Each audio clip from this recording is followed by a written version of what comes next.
좋으신 우리 주님의 은총이 이 시간 예배하는 우리 모두와 함께 하기를 기원합니다. 주일 오후 예배 시간 이 자리에 나오신 성도님 모두를 축복합니다. 우리 옆에 계신 분들 서로 함께 이 시간에 인사 나누셨으면 좋겠는데요. 참 귀하십니다. 오늘 이렇게 인사하시죠. 집사님 참 귀하십니다. 권사님 참 귀하십니다.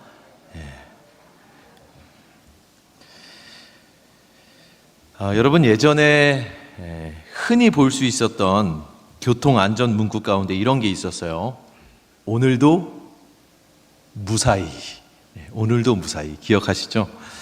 택시나 버스에서 또는 도로에서도 흔히 볼 수 있었는데 이 문구와 함께 늘 사용되었던 그림도 있었죠.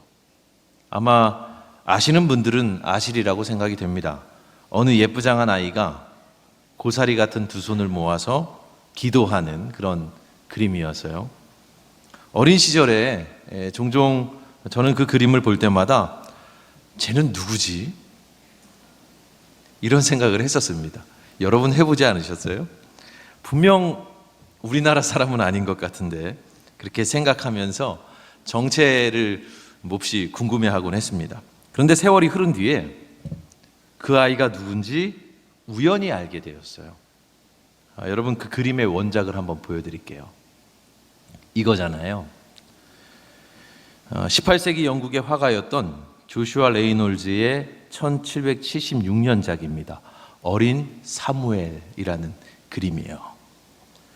이 사무엘의 그림이 왜 하필 교통안전을 위해서 사용되었는지 그 내막을 잘은 모르겠습니다만 적어도 우리 신앙인들은 이 그림이 성경 속 어떤 이야기를 그 배경으로 삼고 있는지 능히 짐작할 수 있을 겁니다. 잠옷을 입은 것 같은 어린 사무엘은 다소 놀란 표정으로 저 캄캄한 어둠 속에서 은은하게 새어나오는 어떤 빛을 응시하고 있는데요. 그는 마치 기도하는 것처럼 두 손을 콕 모으고 있죠. 여러분, 이 그림이 어떤 장면인지 아시겠죠? 이 멋진 그림의 배경이 되는 이야기는 바로 오늘 우리가 함께 읽은 본문 말씀입니다. 하나님께서 어린 사무엘을 부르시던 바로 그 이야기죠. 그렇다면 여러분, 하나님께서 부르신 이 어린 사무엘, 그는 어떤 아들이었습니까? 사무엘은 한마디로 눈물의 기도로 얻은 아들이었습니다. 하나님께서 그의 어머니인 한나의 그 괴롭고 서러운 마음을 다 아시고 그녀의 간구를 들어주셔서 막혔던 그녀의 태를 열어주셨죠.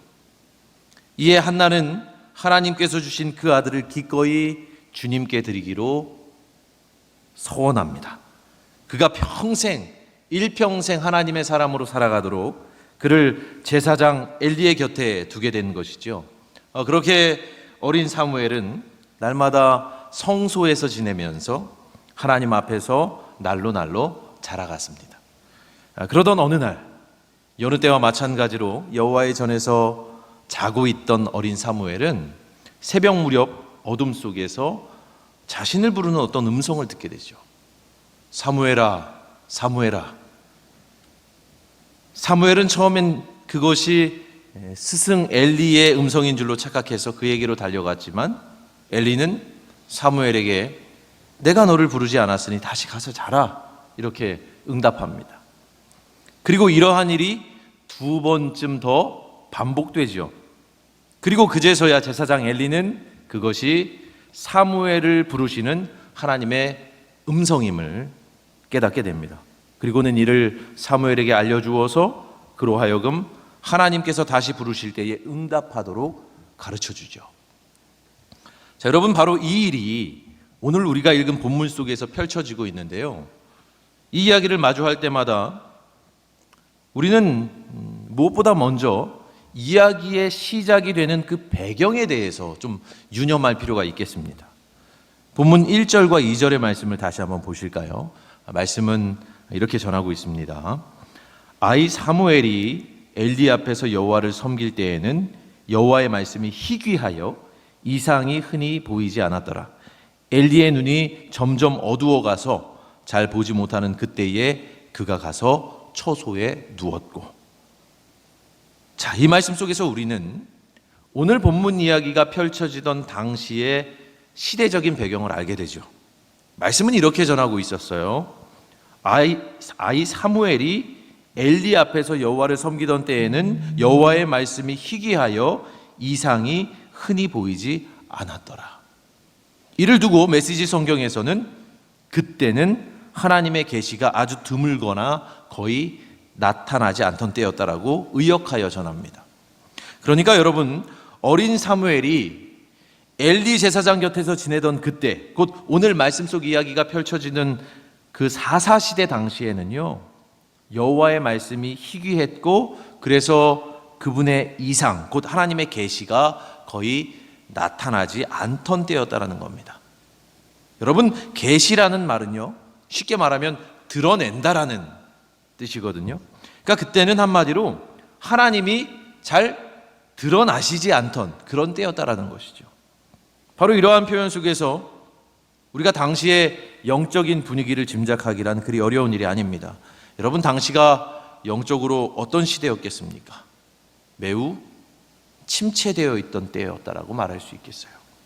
하나님의 말씀이 희귀함으로 그분의 음성을 들을 수 없고, 그분의 음성을 들을 수 없으므로 그분과의 소통이 결핍된 시대, 여호와께서 자신을 드러내지 않으시고, 또 그로 인해서 그분과의 만남도 사라지고, 그분과의 만남이 없으니 그분과의 관계도 끊어진 그런 황폐한 시대였다라고 우리는 볼 수 있겠습니다. 사실 이것은 그 예전, 그 옛날만이 아니라 오늘 우리가 살아가는 이 시대를 두고 하는 말처럼 들리기도 합니다. 왜냐하면 오늘 우리는 하나님의 말씀이 참으로 희귀한 시대를 살아가기 때문이죠.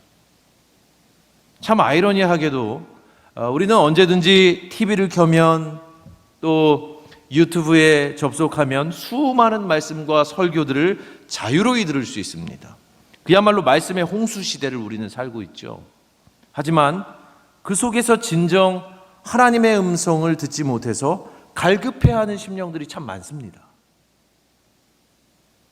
우물은 많은데 목마른 자는 더 많은 거예요. 그런데요, 우리가 이러한 시대를 마주하게 된 것은 다른 누구의 책임이 아닙니다. 바로 우리 자신의 책임이죠.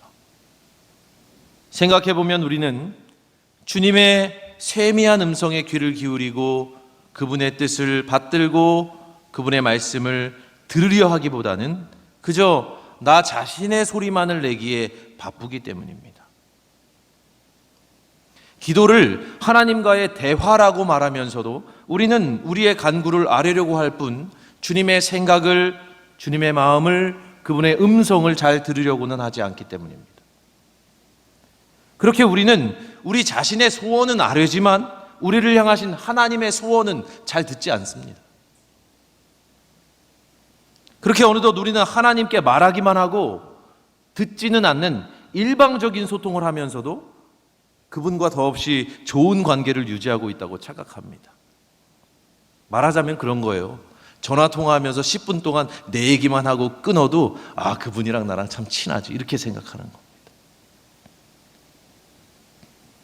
실상은 나를 향하신 하나님의 생각을 더욱 중요하게 여기는 것이 아니라 나의 생각이 더 중요하다 여기면서 우리는 그렇게 신앙생활을 할 때가 참 많은 것이죠. 이와 같이 자기의 생각을 하나님의 생각보다 더 크게 여기는 사람들이 하나 둘 많아지면, 그러면 그가 살고 있는 시대는 영적으로 어두워지고 있는 겁니다. 하나님의 음성을 더 이상 중요하게 생각하지 않고 하나님의 말씀을 경청하고 청종하려 하지 않기에 갈수록 하나님의 말씀은 희귀해지고 그분의 이상은 사라져가는 것이죠. 그분이 드러나지 않는 것입니다. 바로 이러한 예시를 사무엘의 스승이자 당대의 영적인 지도자였던 엘리 제사장이 잘 드러내 보여주고 있습니다. 앞서 읽었던 본문 2절 말씀인데요, 다시 한번 이 말씀을 읽어드리겠습니다. 엘리의 눈이 점점 어두워가서 잘 보지 못하는 그때에 그가 자기 처소에 누웠고.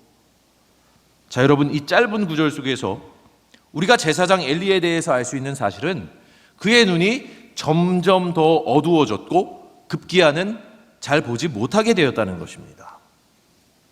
이제 아흔에 이르게 된 지긋한 노년의 그로서는 눈이 어두워진 그것이 생물학적으로는 자연스러운 현상일지 모르겠지만 성경이 의미하는 바는 그것이 전부가 아니죠. 성경을 오래 읽어오신 분들이라면 엘리의 눈이 어두워졌다는 성경 속의 이 표현을 그저 심상하게만 여기지는 않을 겁니다. 성경의 세계는 많은 대목에서 우리의 영과 육을 분리해서 말하지 않거든요. 그래서 때로는 어떤 육적인 표현들이 실상은 영적인 의미를 내포하고 있을 때가 있습니다. 그것이 바로 말이 가지고 있는 중의성인데요. 가령 예수님께서 이렇게 말씀하시잖아요. 내 눈이 성하면 온 몸이 밝을 것이요 내 눈이 성하지 못하면 내 온 몸이 어두울 것이라고 하신 말씀 어떻습니까? 예수님은 굳이 육신의 눈과 영혼의 눈을 구분해서 말씀하지 않으시지만 우리는 그분의 말씀이 분명 영적인 의미를 내포하고 있다는 사실을 알아차릴 수 있습니다. 그와 같이 오늘 본문에서 제사장 엘리의 눈이 점점 더 어두워져 갔다는 표현에서도 우리는 마찬가지로 깨달을 수 있는 것이죠. 엘리의 영적인 눈, 곧 그의 영안이 흐려졌고 그 내면의 빛이 어두워졌다는 의미로 그렇게 읽게 되는 겁니다. 그래서 여러분, 오늘 본문에 앞선 이야기들을 살펴보면 어떤 에피소드들이 나옵니까? 엘리 제사장이 울며 기도하는 한나를 보고는 뭐라고 얘기하죠? 그를 술 취했다라고 단정하죠. 그리고는 그녀를 꾸짖습니다. 또한 자신의 두 아들인 홈니와 비느하스가 일삼았던 그 악한 행실을 알고도 엘리 제사장은 단호한 태도를 보여주지 못합니다. 하나님께서는 그런 엘리를 향해서 네가 나보다 네 아들들을 더 중히 여겼다, 이렇게 질책하시죠. 그리고 오늘 본문에 이어서 사무엘상 4장으로 넘어가 보면 결국 엘리 제사장이 어떻게 됩니까? 여러분 말씀을 한번 찾아보실까요? 사무엘상 4장 17절과 18절의 말씀입니다. 자, 우리 말씀을 한 목소리로 읽겠습니다. 소식을 전하는 자가 대답하여 이르되 이스라엘이 블레셋 사람들 앞에서 도망하였고 백성 중에는 큰 살육이 있었고 당신의 두 아들 홈니와 비느하스도 죽임을 당하였고 하나님의 궤는 빼앗겼나이다. 하나님의 궤를 말할 때에 엘리가 자기 의자에서 뒤로 넘어져 문 곁에서 목이 부러져 죽었으니 나이가 많고 비대한 까닭이라. 그가 이스라엘의 사사가 된 지 40년이었더라. 자, 엘리는 이처럼 결국에는 비참한 최후를 맞이하게 됩니다. 여러분 보십시오. 성경은 엘리 제사장이 죽던 그때에 그가 나이 많고 비대한 까닭에 죽었다라고 이렇게 건조하게 전할 뿐입니다. 이처럼 사무엘상 기자는요, 몰락해가는 엘리 제사장과 그 가문에 대해서 매우 부정적으로 회의적으로 서술하고 있죠. 그렇게 함으로써 엘리라는 영적인 지도자와 그 가문의 무너짐을 통해서 당대의 영적인 시대상이 어떠했는지를 보여주고 있는 것입니다. 자, 여러분, 그 시대는 곧 어린 사무엘이 여호와의 전에서 그분을 섬기던 그때에는 엘리와 같은 영적 지도자들조차도 분별력을 상실했던, 그러니까 영적으로 매우 어두웠던 때였다라는 겁니다. 오늘 본문 속 이야기는 바로 이러한 배경, 곧 영적 어둠이라는 상황 속에서 펼쳐지고 있는 거예요. 근데 여러분, 바로 그러한 영적 어둠의 때에 저 캄캄한 어둠 속에서 세미한 하나님의 음성이 들려오는 겁니다.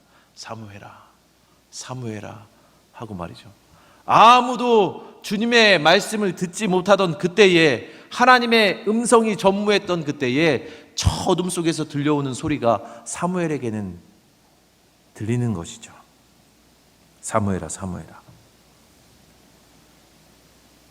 여호와의 말씀이 희귀하던 그때, 곧 하나님의 음성을 잘 들을 수 없던 시대에 암흑과 침묵의 방벽을 뚫고 친히 어린 사무엘을 하나님은 애타게 부르시는 겁니다. 그리고 그분의 음성을 어린 사무엘이 듣는 겁니다. 당대의 영적 지도자인 엘리 제사장도 들을 수 없었던 그 하나님의 음성을 사무엘은 들은 것이죠. 여러분, 이는 참으로 커다란 사건이 아닐 수 없습니다. 하나님의 음성을 더 이상 듣지 못하던 시대, 심지어 성전의 제사장조차도 그와 같이 하나님과 깊이 단절되어 있던 때에 하나님은 사무엘을 부르셨고 사무엘은 그분의 음성을 들었으니 이것은 얼마나 커다란 일입니까? 자, 그러면 여러분, 왜 이러한 사실이 중요할까요? 하나님의 음성을 듣는 것은 왜 중요한 것일까요? 왜냐하면 바로 그러한 체험으로부터 우리는 분별이라는 매우 중요한 영적 품성과 능력을 얻기 때문입니다. 하나님의 음성을 들음으로써 우리는 분별력을 얻게 돼요. 여러분 많이 들어보셨을 만한 이름인데요. 예수의 사제이자 유명한 영성작가인 헨리 나우엔이요, 분별에 대해서 이렇게 정의했습니다. 분별이란 한마디로 간파하는 것이다. 겉으로 드러난 어떤 현상을 보고서 그 현상 너머에 있는 더 깊은 의미를 간파해내는 것, 하나님의 임재를 감지하고 간파하는 그것이야말로 분별이라고 말합니다. 이를 저의 말로 좀 다르게 표현하면 분별이란 알아차림이라고 말할 수 있겠습니다. 우리가 듣는 것 속에서 하나님의 부르심을 듣고 우리가 보는 것 속에서 하나님의 사인을 보는 것이죠. 그리고 이를 통해서 참과 거짓, 선과 악, 정의와 불의, 가짜와 진짜를 가려내는 것이 분별력입니다. 정말로 우리 모두에게 이러한 분별의 능력이 필요합니다.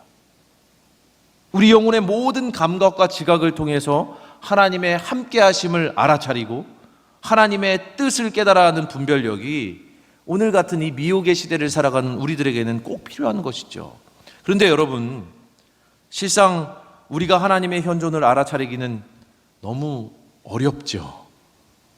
수많은 세상의 소음들 속에서도 하나님의 음성을 듣고 우리를 둘러싼 수많은 일들 속에서도 하나님의 일하심을 알아차리기란 참 어렵습니다. 그렇기 때문에 모든 보이는 것들 너머의 영적인 의미를 간파해내는 것은 우리 같은 범상한 사람들은 안 되고 그저 비범한 어떤 영적인 대가들에게나 가능한 이야기처럼 생각하기도 하죠. 하지만 여러분, 우리는 기억해야 합니다. 오늘 본문에서 하나님께서는 당대의 영적 대가라고 불릴만 했던 엘리 제사장이 아니라 한 번도 신비로운 체험을 하지 못해서 영적으로 세련된 지각을 갖추지 못했던 어린 사무엘에게 당신의 음성을 2번, 3번 들려주셨어요. 그렇게 주님은 어린 사무엘에게 분별하는 연습을 시키셨습니다. 그렇게 함으로써 사무엘을 온전한 주의 도구로 사용하기 위해서 말이죠. 자, 그러면 여러분, 오늘 우리는 어떻게, 그리고 무엇을 통해서 사무엘처럼 하나님의 음성을 듣게 될 수 있을까요? 세상의 그 수많은 소음들 속에서 우리는 무엇으로 하나님의 음성을 식별하고 또 분별해낼 수 있을까요? 일전에 어느 목사님께서 존 웨슬리의 광신의 본질이라는 설교에 대해서 강의하시는 것을 듣다 보니까 퍽 흥미로운 얘기가 나오더라고요. 그 이야기를 좀 들려드리고자 합니다.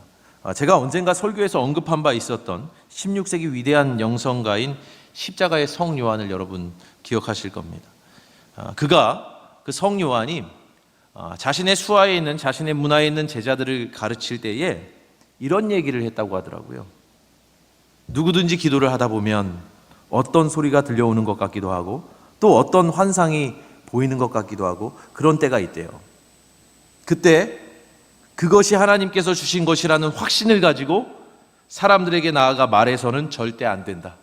성요한은 그렇게 말합니다. 그러면 어떻게 해야 될까요? 막 음성이 들렸는데 이건 하나님 음성이 분명해. 막 뭘 봤는데 이거 하나님이 보여주신 것 같아. 막 나는 그런 확신이 들어. 근데 그렇게 하지 말래요, 성요한은. 대신 어떻게 하라고 하냐면 무시하라고 합니다. 그 소리와 환상을 무시해라. 그런데도 무시했는데도 마치 어린 사무엘에게서처럼 똑같은 소리가 반복적으로 들려온다든지 또는 똑같은 환상이 계속해서 나타나게 되면 그때는 영적 지도자에게 가서 분별을 받으라, 이렇게 얘기해요. 반복적으로 그 소리와 그 환상을 네가 경험하게 됐을 때에 영적 지도자에게 가서 그때는 분별을 받으라. 내가 이런 소리를 들었습니다. 자꾸만 이런 소리가 들립니다. 내가 꿈에서 이런 모습을 보았습니다. 자꾸만 봅니다. 제가 이런 환상을 기도 중에 봤습니다. 반복해서 보고 있습니다. 이것이 정말 하나님께로부터 온 것인지 아닌지 한번 분별해 주십시오, 이렇게 말이죠. 그런데요,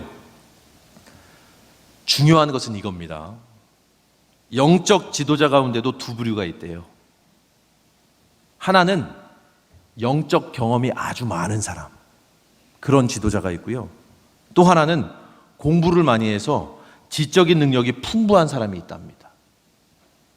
그러면 누구에게 가야 할 것 같으세요, 여러분?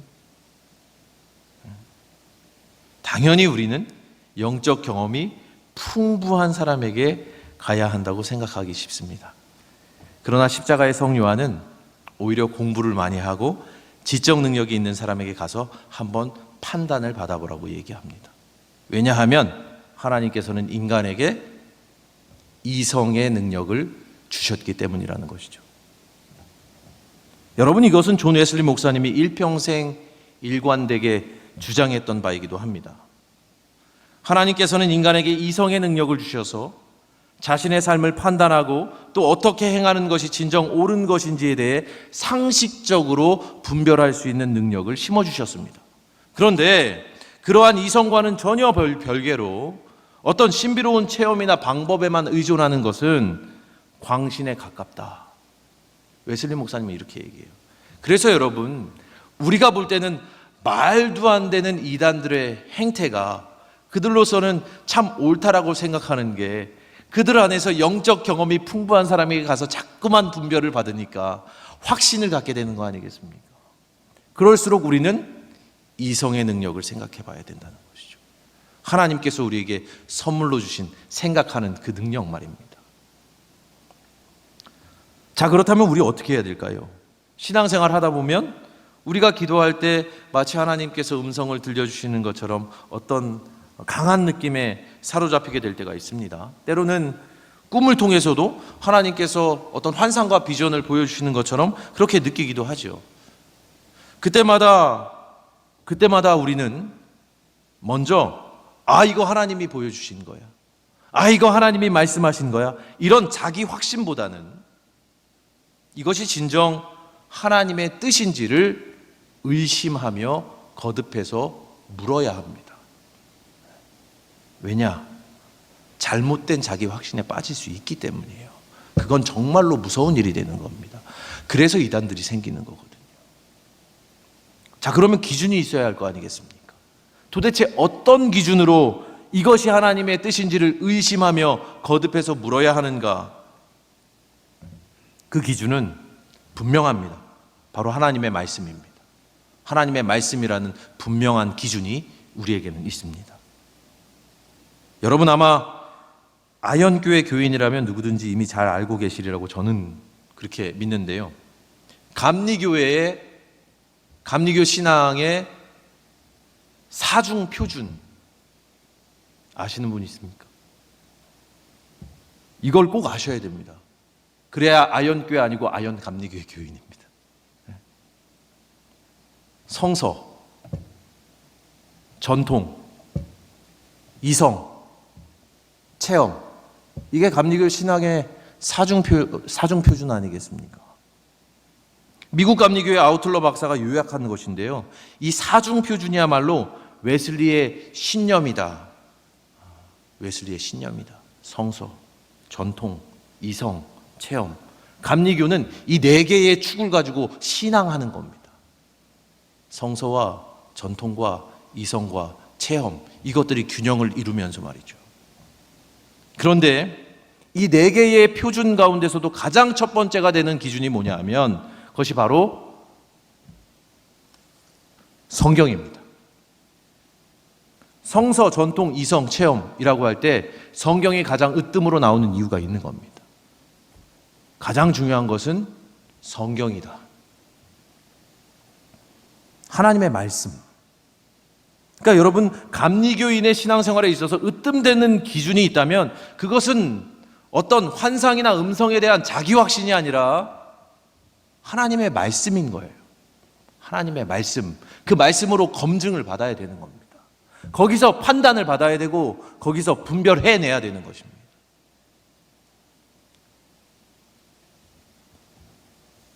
그렇기 때문에 우리는 하나님의 말씀을 멀리 할 수가 없어요. 멀리 둘 수가 없습니다. 그렇기 때문에 우리는 항상 하나님 말씀의 세계를 거닐면서 성경을 읽고 상고하고 묵상하면서 그 속에서 우리를 향하신 하나님의 뜻을 분별하는 능력을 키워가야 하는 것이죠. 읽고 또 읽고 묵상하고 또 묵상하고 그 속에서 하나님의 뜻을 묻고 또 묻는 것입니다.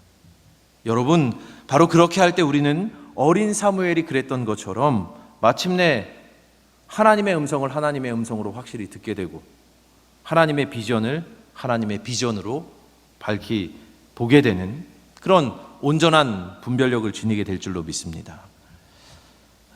사도 바울은요, 골로새 교회에 보내는 편지 1장 9절에서 이렇게 전했어요.